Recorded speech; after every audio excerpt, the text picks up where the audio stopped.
परशुराम जी ने कर्ण को श्राप दिया। कर्ण द्वापर युग के महान योद्धा में से एक थे, लेकिन उनको मिला श्राप उनकी मौत का कारण बन गया। कर्ण को उनके जीवन काल में दो श्राप मिले थे। उन्हें पहला श्राप उनके गुरु भगवान परशुराम ने दिया था, जबकि दूसरा श्राप एक ब्राह्मण ने दिया था। कर्ण को बचपन से ही धनुर्धर बनने की चाहत थी, लेकिन सूत पुत्र होने के कारण कोई उन्हें शिक्षा नहीं देता था। जब वह धनुर्विद्या सीखने के लिए गुरु द्रोणाचार्य के पास जाते हैं, तो वह भी कर्ण के सूत पुत्र होने के कारण उसे धनुर्विद्या देने से मना कर देते हैं। इससे कर्ण निराश होकर भगवान परशुराम के पास पहुंच जाते हैं, लेकिन भगवान परशुराम भी सिर्फ ब्राह्मणों को ही विद्या देते थे। अब कर्ण किसी भी तरह से धनुर्विद्या सीखना चाहता था, तो वह भगवान परशुराम से झूठ बोलता है कि वह ब्राह्मण है। भगवान परशुराम भी कर्ण को ब्राह्मण समझकर उसे शिक्षा देने लगते हैं। जब कर्ण की शिक्षा खत्म होने वाली होती है, तब एक दिन उनके गुरु भगवान परशुराम दोपहर के समय कर्ण की जंघा पर सिर रखकर आराम कर रहे होते हैं। थोड़े समय बाद वहां एक बिच्छू आता है, जो कर्ण के जंघा पर काट लेता है। अब कर्ण सोचता है कि अगर वह हिला या बिच्छू को हटाने की कोशिश की, तो गुरु परशुराम की नींद टूट जाएगी।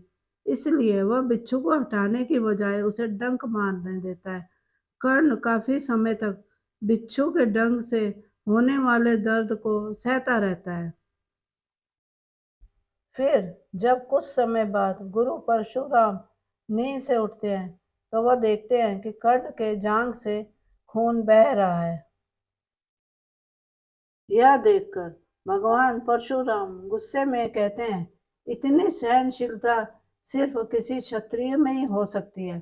तुमने मुझसे झूठ बोलकर ज्ञान हासिल किया है, इसलिए मैं तुम्हें श्राप देता हूँ कि जब भी तुम्हें मेरी दी हुई विद्या की सबसे ज्यादा जरूरत होगी, उस समय वह काम नहीं आएगी। इससे निराश होकर कर्ण अपने गुरु से कहता है कि वह स्वयं नहीं जानता वह किस वंश और कुल का है। ऐसे में वह सारी बातें अपने गुरु परशुराम को बताते हैं।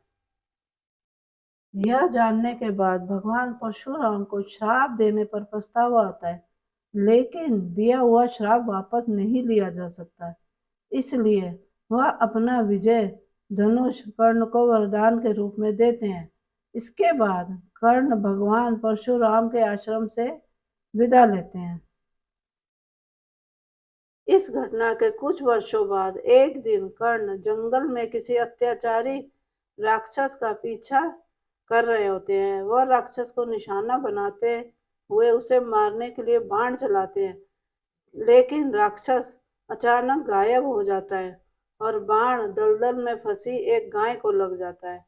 बाण लगने से गाय की वहीं पर मौत हो जाती है। उस गाय का स्वामी एक ब्राह्मण होता है, जो गाय की दुर्दशा देखकर कर्ण को वहीं पर श्राप दे देता है। श्राप में ब्राह्मण कहता है कि जिस तरह उसने एक असहाय गाय को मारा है, ठीक उसी तरह ही एक दिन तुम्हारी भी मृत्यु होगी। आगे चलकर इन दोनों का श्राप का प्रभाव महाभारत के युद्ध में नजर आया। युद्ध के दौरान कर्ण के रथ का पहिया दलदल में फंस जाता है। जब कर्ण उसे निकालने के लिए रथ से उतरता है, तभी अर्जुन बाण चला देता है, जिससे कर्ण की मृत्यु हो जाती है।